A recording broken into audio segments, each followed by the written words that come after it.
This is the Louie T Network. Hey, either you're outside or you're in the lab room. Who else could it be but me, your man, Louie T? Welcome. You are in the lab room. Of course, I am your host, Lou. Thank you for joining me. Mid-season outlook as we're breaking down every single team in the National Football League, team by team, division by division. We're knocking them down one by one. And what we're aiming to do with this program is simply get you up to speed on where teams have come from, where they are now, and where they could potentially be going in 2014 as we reach the midpoint of the season. We're talking AFC EAST here on the program, and we're starting with the best team in that division right now, the New England Patriots. Remember how this season started off? It wasn't even that bad. I think we overreacted, though. It just didn't seem Patriots-like. They go home for their home opener. They barely scraped by the Oakland Raiders. I mean, last second, Vince Wilfork interception to seal the deal. That's not Patriots-like. The next week, they're drubbed on Monday Night Football against the Kansas City Chiefs. Spanked. I mean, embarrassed. That's not Patriots-like. They're 2-2 though, but everybody wanted to write them off. Is Brady done? Is this the end of the Brady-Belichick era? Are they finished in New England? And after that, it's just been an all-out assault on the NFL by these Patriots, and they're starting to get everything in order. This is a retooled offense, and we talked about all the acquisitions in the offseason. I think this is what I thought the Patriots would look like from the jump, because I said it was an arms race in the AFC between the Patriots and the Broncos, and they were both racing to see who could get their hands on that number one seed, who could get their hands on that AFC championship game being in their building. And I thought both teams were going back and forth, getting hired guns to try to push all the chips in the middle of the table to get one last run at a Super Bowl title. Patriots went out and got Brandon LaFell. Gronk is back. This offense is starting to get heated up. The defense is starting to come along. Brandon Browner came back off of the suspension, and now all of a sudden they're hitting on all cylinders. The one thing that I'm worried about right now is that running game. And can they run the ball consistently when it gets colder, when they got to start grinding it out? Can they run the football? No, Stephen Ridley, he's done for the rest of the season. I don't really care too much for the Jonas Gray thing, and Shane Vereen is a guy that you throw it to out of the backfield, not necessarily hand it to him out of the backfield. So don't know if that's something that they'll be able to clean up. But hell, when you got Brady throwing the football the way he's been throwing it, I mean, let's talk about some of these stats. Their last 4 out of 5 games. Listen to this. 43 points at home versus Cincinnati, 37 on the road against Buffalo, 51 on the heads of the Chicago Bears at home, and another 43 on the head of the Denver Broncos at home. Neither one of those teams that I just named, none of them are slouches defensively, yet the Patriots were able to hang no less than 37 on all of them, and so they're scoring points right now in bunches. Their 83-point differential right now is the highest in the league. They're scoring an abundance of points, and they're not giving up a lot defensively. And they're starting to hit their stride. Patriots are plus 12 in the turnover differential, so they're starting to hit their stride defensively. They've been a different team since Brandon Browner has hit that lineup, and now they're starting to lock teams up on the outsides, and they're getting exotic with blitzes and starting to put pressure on the opposing quarterbacks. They're doing some things now that they weren't able to do earlier in the season, whether it be injury or suspension. They're starting to get settled in. This is a dangerous Patriots football team. You look at their body of work right now, 5-0 at home, 2-2 on the road, 2-1 in the division, 5-2 in the conference. 5-0 at home speaks volumes as to why they want that number one seed. They've been lights out at home this year. 2-2 on the road, a little sketchy, but they've been playing great football since they've been embarrassed on that Monday night program about a month and a half ago against Kansas City. So that road record, a little misleading. That first loss of the season was on the road to Miami. So 2-1 in division, solid record. Going to have to improve upon that down the stretch. And 5-2 in the conference. That's what you want to do. You want to beat the teams in the conference. That's where it matters the most outside of the divisional games. And those count in the conference record as well. So now you turn around and you look, you say, okay, 5-0 at home, only 2-2 on the road. That means you've got more road games than home games down the stretch. Let's look at this schedule. You got a bye in week 10, so you got a chance to recharge the battery for this stretch run. Come off the bye at Indy. That's a toughie. Home for Detroit, another tough one. At Green Bay, damn. Then you're at San Diego, woo! Home for Miami, at the Jets, home for Buffalo. God damn. If the Patriots come out of that alive and still say, hey, we're the number 1 seed, then you can go ahead and put those boys in the Super Bowl. They deserve it. That's murderer's row right there. If they can find a way to come out of that stretch 12-4 or 11-5. 11-5 is good enough to win this division. But 11-5 says to me, damn, they were able to take care of some business that maybe some teams in this league wouldn't have been able to get through. So that's a tough stretch of football, but if anybody can handle it, it's Brady and Belichick. It's the B&B winning factory. They know how to get it done. All they do, churn out W's. So that's going to do it for the New England Patriots. Tough stretch of football, but if they want to win another Super Bowl, they're going to have to get through stretches of football like that. You move on to the second place team in this division. Nobody circles the wagons like the Buffalo Bills. One of the biggest surprises, and we've been talking surprises at the midpoint of the season. Browns are a huge surprise. I think Kansas City has been a surprise and a revelation to me as well. Dallas has been a surprise that everybody wants to talk about. How about the Arizona Cardinals? That's a surprise, right? What about these Buffalo Bills? 5-3 at the midpoint of the season. 2 different quarterbacks to get them to this point.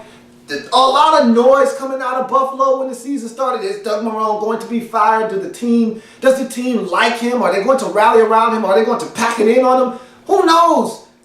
He makes a controversial decision after a game that you could argue they probably should have won in Houston. E.J. Manuel with a big-time pick six to lose that game. And so they make a change. And all of a sudden you ask yourself, does Doug Marrone know what the hell he's doing? That's a pretty desperate move. But it's worked out for this Bills team. It's their 5-3 on the season. And you look at why they're 5-3 right now, and you say 2 things stick out like a sore thumb. Stability at the quarterback position. Cal Orton has come in and he's brought a calming influence on this offense, a veteran presence. And you look at EJ's Manuel stats and you say, hey, that wasn't half bad. 5 touchdowns, 3 interceptions. The Jets would take that in a hurry. But if you watch the games, you saw some of the mistakes, some of the throws he was missing, and you say, hey, if you make that throw, we win this game. Or, hey, if you make that throw, extend this drive, pick up that first down, we blow this team out instead of having to sweat this game out. It's the small things sometimes in this league, and E.J. Manuel wasn't doing it. So now Cal Orton comes in, 9 touchdowns, 3 interceptions. You know what you're getting out of Cal Orton. You know what you're getting out of him. He's going to take some sacks, already been sacked 17 times on the season, even though he didn't start every single game. Has fumbled the football twice, lost both of them. You know what you're going to get out of Cal Orton. Going to turn it over a little bit, going to hold on to the football, but he's been what this Bills team has needed. And because of his calming influence and his stability at the quarterback position, Bills have been able to win 5 games. What about this defense? This is the second part of that equation. They've got a menacing defense out in Buffalo. 28 sacks. We know about that defensive line. Jerry Hughes, Super Mario, Marcel Darius leading the group with 7 sacks. Kyle Williams, those boys are getting it done. What about the 12 interceptions? 8 different Bills have an interception to their name right now. Everybody's getting involved in the fun in Buffalo on the defensive side of football. 7 forced fumbles. The Bills are getting it done defensively. Hey, thank the Jets for a lot of those turnovers, by the way, as they gave it up to you a couple of weeks ago. But they're getting it done. 5th fewest points given up in the NFL with 165. So the Bills defensively are stymieing and stifling teams. I mean, strangling them defensively. However, the offense isn't doing a lot much better. They've got the 5th fewest points scored in the AFC at 178. So good thing that the defense is showing up because the offense isn't doing a lot to give them a lot of margin for error on the offensive side of football. Keep in mind, 5th fewest points scored in the AFC. Anytime you're in the discussion with the funky foursome of Oakland, Jacksonville, Tennessee, and of course, you don't want to be lumped in with those guys because they don't get it done. So anytime you're in that discussion with them, you know you're doing a lot wrong. Of course, the Jets being the final team in that equation, you don't want to have anything to do with them, but yet you're right there with them in terms of lowest points scored in the AFC. Got to turn it up if you're the Bills offensively because you don't know how long the defense is going to be able to keep this up as they're stymieing teams right now defensively. You look at the body of work for the Bills. 2-2 at home, 3-1 on the road. That's excellent. 2-1 in the division, also great. 2-3 in the conference. Don't like that at all for a team that's not going to win this division. Okay, you know the Patriots are going to run away with this thing. For a team that's not going to win the division, your conference record is going to have to carry you. That's where we start talking tiebreakers. That's when we start talking head-to-head with other teams. Like, for example, you lost to San Diego earlier in the season. That's a team that you're going to be jockeying with for positioning. When we start talking about playoff, that could be for the final playoff spot. You guys finish tied. Guess what? San Diego beats you. They're getting in over you. So, gotta find a way to beat the teams in your conference. That's why those games are so important. You go to the final slate and you look at what they've got down the stretch. 8 more games for this Buffalo Bills team. Home for Kansas City. That's a biggie because, again, another team that you'll probably be jockeying with for positioning in the postseason if you get there. At Miami. Home for the Jets. Home for Cleveland. At Denver. Home for Green Bay. At Oakland. At New England. That's a tough stretch of football. If the Bills are going to make the postseason, then they're going to have to win. Those are some tough games.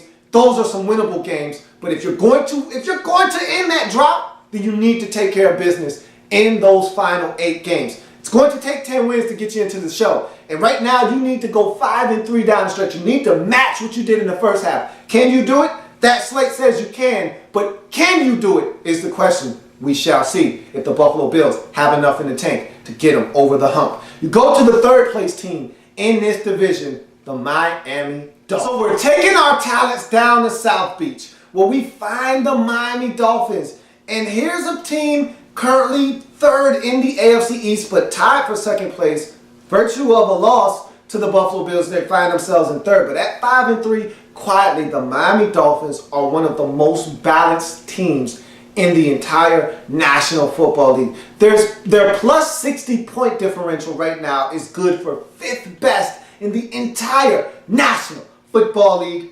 And their 151 points surrendered on the defensive side of football, that's good enough for 2nd best in the NFL, only behind Kansas City's 139. So these boys are playing some football in Miami, and they're getting it done on the defensive side of football. And that plus 6 turnover differential will win you some games in this league. And so the Dolphins are balanced. Nobody's talking about the Dolphins and what they're doing right now. And maybe because they feel like the Dolphins are a mirage. Maybe they feel like, okay, at some point Ryan Tannehill will wake up and realize I'm Ryan Tannehill and start turning the football over, start missing open receivers. That hasn't happened yet. As a matter of fact, he's statistically having his best season of his career. Right now, Tannehill is playing some of his best. And this is what I expected from him at this point in his career. I saw that the light bulb was starting to come on.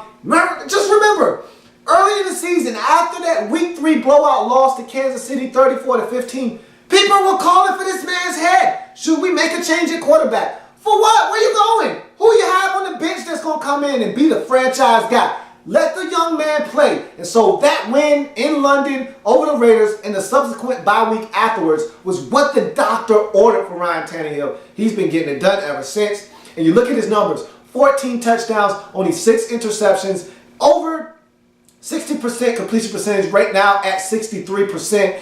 And he's doing all of the little things. They're running the football with him a little bit more this year. Highest rush average of his career right now. He's getting it done. And I really like how Bill Lazor, your offensive coordinator, is moving things around. Remember Kevin Coyle, defensive coordinator? They were calling for his head too after that Kansas City debacle. 2 weeks in a row getting blown out. At Buffalo, come home, get your pants handed to you against Kansas City. And everybody was asking about Kevin Coyle's job. This defense, playing lights out football right now. Let's talk about this resume that the Dolphins have put together. 2-2 at home, 3-1 on the road. That is excellent football. 1-1 in the division and 4-2 in the conference. The reason why I think this team is a better bet to make it to the postseason than the Bills are is because this team is taking care of business, not only in the division. They beat New England, something that the Bills could not do, but they're taking care of business in the conference. 4-2 right now in the conference are these Miami Dolphins, and that's what's going to win you out. If you're going to get into the postseason, they drubbed San Diego. Bills couldn't do it. So, and both of these teams had San Diego at their place. Bills couldn't win. Dolphins did. So that's the difference right now. You got to be able to take care of business against teams in your conference because those are the same teams you're going to be battling for playoff seeding or even getting in at the end of the season. Dolphins have been taking care of business in that regard. Let's look at this slate. At Detroit, home for Buffalo, at Denver, at New York, Jets, home for Baltimore, at New England, home for Minnesota, home for the Jets. There are some tough games mixed in there, but there are also some winnable outfits as well. You've got a couple of dates against the Jets. You've got to clean those up if you're the Dolphins. You got Minnesota at home. You need to take care of business there. At Detroit, that's a toughie. That's a statement game. You're looking in the mirror in that game. Two solidly built defensive football teams. Offenses are starting to come along. If you can get that one on the road, that'll be huge for your psyche moving forward. This is a Dolphins team that I wouldn't sleep on, folks. These guys couldn't make a power move, not only in this division, but in the AFC conference if they continue to play football the way that they're doing. Brent Grimes and company on the defensive side of football are getting it done. Look out for the Miami Dolphins as we move on to the final team in this division, the New York Jets. Jets, Jets.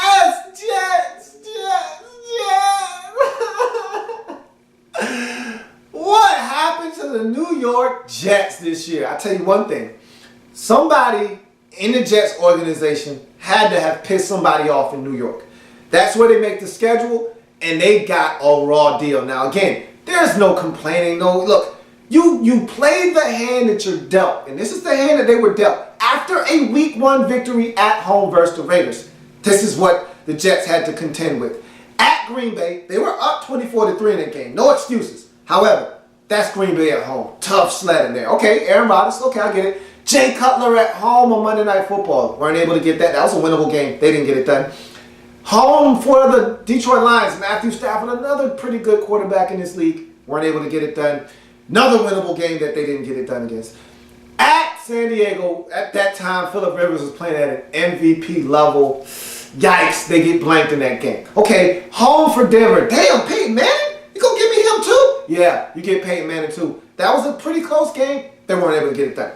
At New England, that's family business, but still, at Brady, can I at least get that one at home? Nope, another loss. And then they said, okay, we're going to give you a break, stop all of these great quarterbacks, all of these elite level quarterbacks. We'll toss you a bone. We'll give you Buffalo. They said, well, damn, you still sending some elite defense our way? What the hell are we supposed to do with that? With a quarterback that's going to turn it over. Look, you asked for a break, I gave you a break. So they get Buffalo and they get Kansas City. And they get waxed 2 times, and so now you find yourself at 1-8.